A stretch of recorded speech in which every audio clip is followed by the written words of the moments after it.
It's not absolutely 100% guaranteed because the government doesn't obey the law.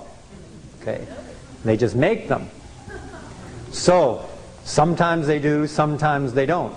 But the only way they will, ultimately, is if we practice it. If we want to reapply the American system of law, we've got to use it. We've got to dust it off. It just needs to be used. Every day, everywhere you are, everywhere you go, and with every government person you come into contact with, you've got to remind them who you are. I'm not just this, schmuck here in line waiting to sign your form. I am your employer. I am the sovereign people out of which you got your job, and you are subject to the law as well as I am. And make sure you remember that, to tell them that. There is no government immunity in the constitutional republic that we will rediscover in this country. They will be held to the same standard, if not a higher standard of performance than we are, because they are our supposed representatives, and they better well uphold the law. So the allodial title is one way to protect your land. There are other ways, of course, through trust structures and other means. If you have assets, property, multiple properties, rental properties, then an allodial title may not be satisfactory or sufficient. You may need to organize your affairs in a business trust or some other complex trust structure. Common law trusts or offshore. There's a number of options. There's at least 145 different types of trusts. But you've got to think trust, and you've got to think of having the legal protection, the same types of legal protections that the power structure has enjoyed for thousands of years, that you just are beginning to be aware of, that if you want to hold on to the little piece that you have, that you're going to have to start thinking in these terms. Otherwise, someday, the piper will be at the door, and they're going to take away what you have, and you won't have any recourse at that point. It'll be more difficult, let's put it that way. So every time the federal government has gone bankrupt, it's transferred more of the assets. In 1995, the international bankers own it all. There isn't any land in this country, there's no national parks and forests, there's no birth certificates, no corporations that are not owned lock, stock, and barrel by the international bankers. The titles, are owned. They've been transferred as collateral to the international bankers, these stocks and bonds and securities and all of that. So let's talk a little bit about the nature of the currency system, because this will help to clarify why it is that we're going bankrupt. And we are bankrupt. It's because of the nature of the currency itself. This is not a constitutional money. This is only paper, by the way. It's just paper. And it is created by the banks out of thin air. When you write a check and there's no money in the bank, you get a bounce check fee. When the banks write a check and there's no money in the bank, they call it a loan. That's the difference between us and the banks, okay? And so,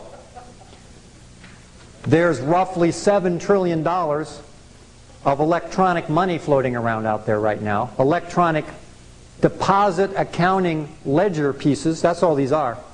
This is only for accounting purposes only. This isn't money. It's not an asset. It's a debt.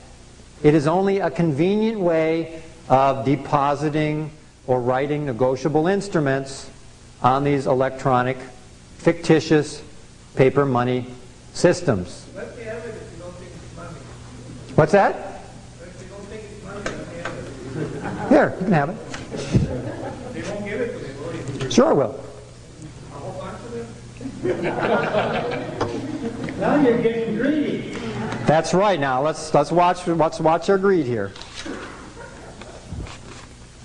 It has buying power, maybe, temporarily, but it has a fluctuating buying power depending on its value, and its value is determined by the international bankers, depending on the interest rates, the velocity of the currency, the strength of the economy, the productivity of the people, its relationship to other currencies and other economies.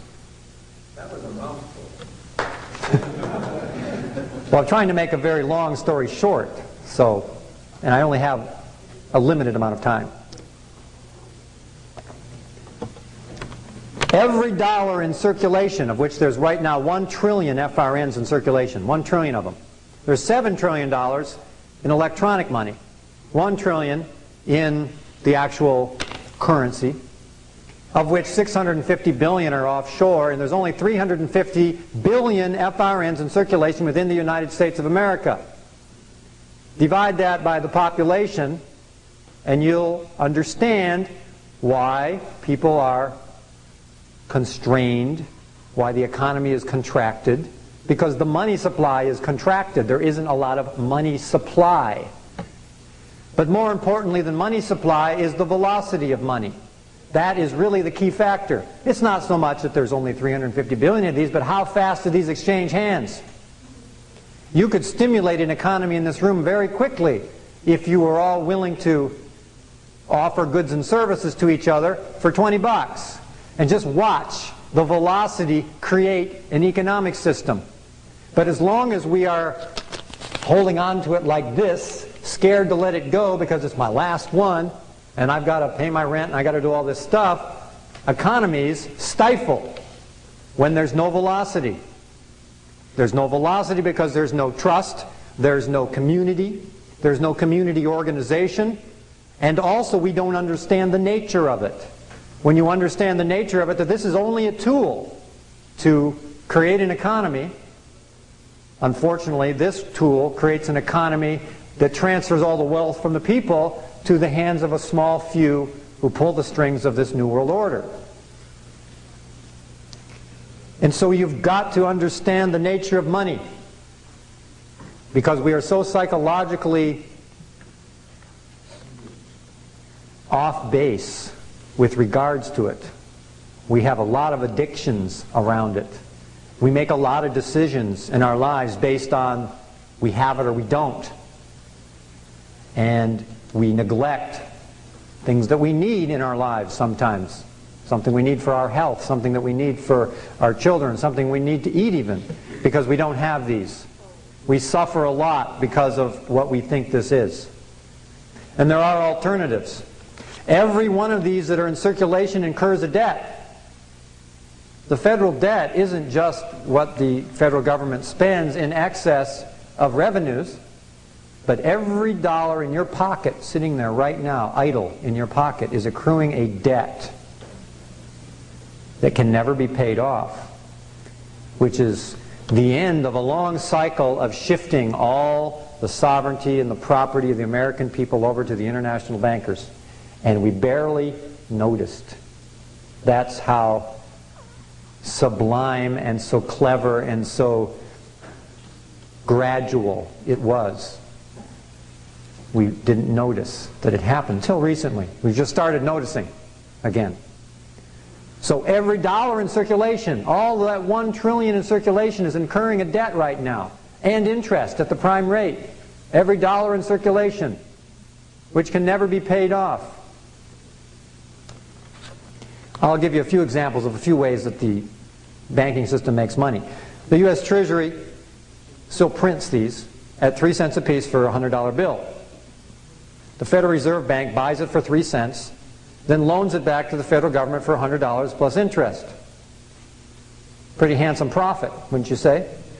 $99.97 profit on every $100 bill in circulation, plus interest. Well, if I had a scam going like that, it wouldn't take very long for me to have all of your property either. Or anybody else who had a scam going like that. It wouldn't take very long until you had everything. Now, would it? That's only one way that the banks make money. The other way that they make money is through the fractional reserve banking system, which is that when you deposit a $100 bill in a bank, the bank only has to keep a certain percentage of that on reserve. It used to be 20%, then it was 10%, and now it's like 3% right now. So, which that means if you deposit a $100 bill in the bank only has to keep $3 in the drawer in case you come back for it. The other $97, it instantly loans out at prevailing rates of interest and speculates on derivatives and speculates on real estate and buys all kinds of things. That's pretty good leverage, wouldn't you say? I think we should all create our own bank. I think we need to create our own bank. First, you set up a community trust structure, and then you appoint everybody as a managing director of a trust. You set up a trust account for everybody. Everybody pools all this together. You buy gold and silver with it. You invest it, and you pay dividends back to everybody in the community. That's how we could run an economic system and completely bypass the federal government and the international bankers. Every community could do that. Every church could do that. Every organization could do that. Every family could do that. And watch the wealth start shifting back into your hands again instead of into the hands of those who really don't care about your wealth. The New World Order has no concern for your money, really. They just want power and control. That's all they want. Because they're scared and insecure.